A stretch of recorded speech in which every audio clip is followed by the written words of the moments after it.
در BBC، در حال رسانه‌های ایران که به کنار، در جاهایی که من کار کردم خدمت شما عرض می‌کنم تجربه‌مو.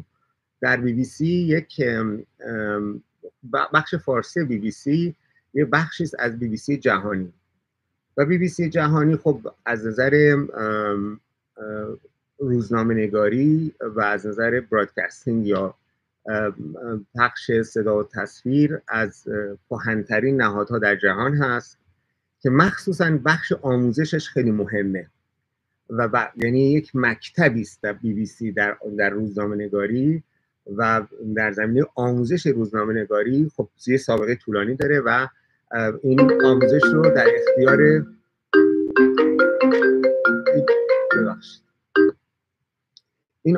در اختیار به اصطلاح رسانه‌های جهان قرار داده و میده.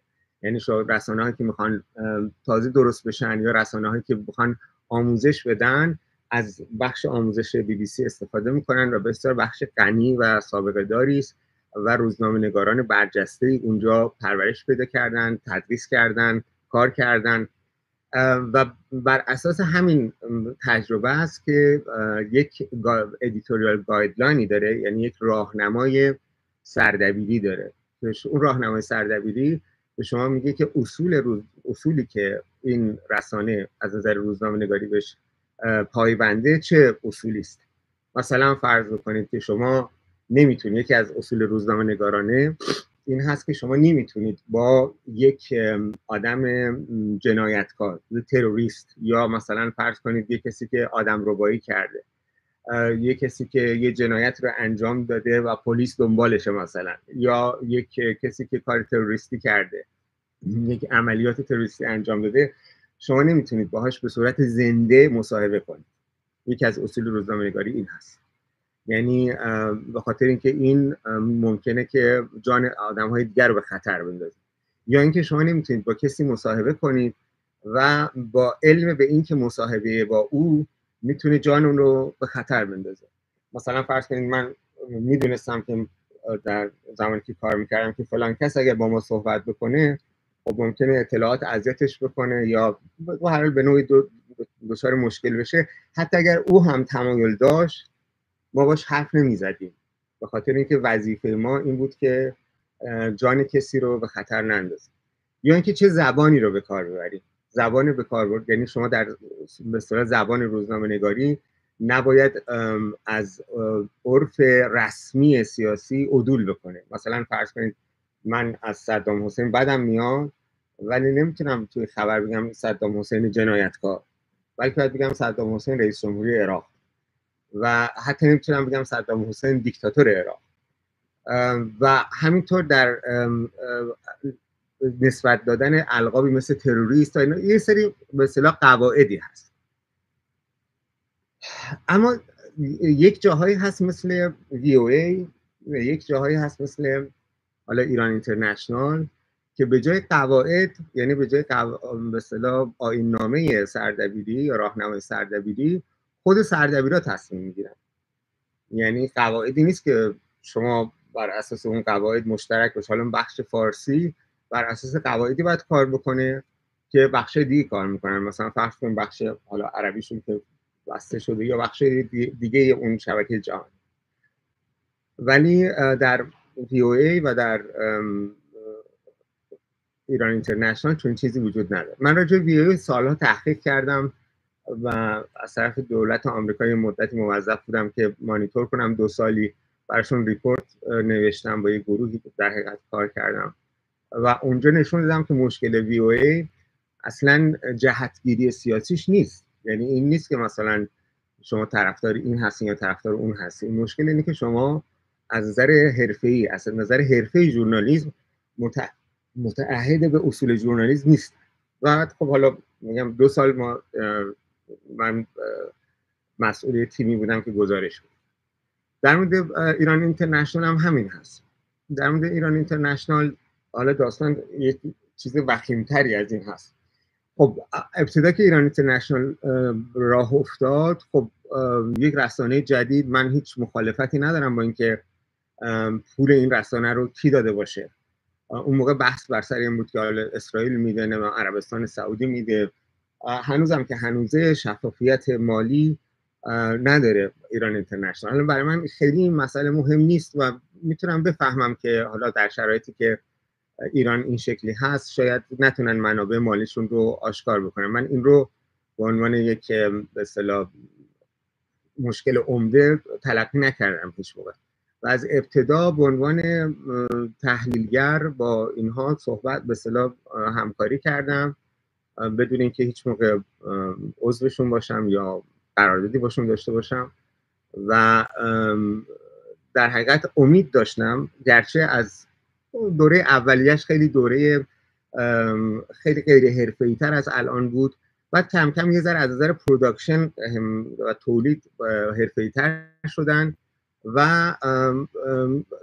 از نظر جهتگیری های سیاسی خب من خیلی باشون اختلاف داشتم. اختلاف من هم بیشتر با به اصطلاح کسانی بود که اینها سابقه روزنامه نگاری داشتن، مثل خود آقای پرپنچی در بی بی سی و زمانی که مثلا در بی بی سی کار میکردن کارشون کار حرفه‌ای بود، ولی وقتی آمدن در ایران اینترنشنال انگار که این چیزی بود که کم کم من متوجه شدم و الانم که من این رو میگم فقط و فقط به خاطر اینکه یعنی بیشتر نه فقط و فقط اینکه الان دارم این حرف رو میزنم به خاطر اینکه در شرایط خاصی هست. یعنی وقتی از بایکوت کردن ایران اینترنشنال حرف میزنم، اگر ما در دوران جنگ نبودیم نمیگفتم بایکوت کنیم، بنابراین چون در این شرایط خاصی هستیم دارم این حرف رو میزنم. کم کم برنامه ها به سمتی پیش رفت که معلوم شد که این تلویزیون اساساً درست شده برای اینکه جمهوری اسلامی رو به هر قیمتی بکوبه و اسرائیل و آمریکا و کسانی مثلا گروه های مثل مجاهدین خلق رو و به ویژه سلطنت طلب ها رو به هر قیمتی بزرگ کنه. یعنی مثلا همین ایران اینترنشنال بود که گزارش مستقیم مراسم مجاهدین خلق رو میداد، سخنرانی مریم رجبی رو مستقیم پخش کرد. اینها خب خیلی آزاردهنده بود، ولی من همیشه به اصطلاح تصورم این یا به اصطلاح پرنسیپ من این بود که خب ما در یک دنیای رسانه فارسی دنیای خیلی محدودیه و درست مثل توییتر که شما میاین در یک فضایی که خیلی سالم نیست، ولی خب میاد شما حرف خودتون رو میزنید و ممکنه پای حرف شما 1000 تا فحش و بعد ویرا هم بهتون بگن، ولی براتون مهم نیست، شما حرف خودتون رو میزنید ولی اینکه مجبور بشید که کلی مزخرف هم بخونید.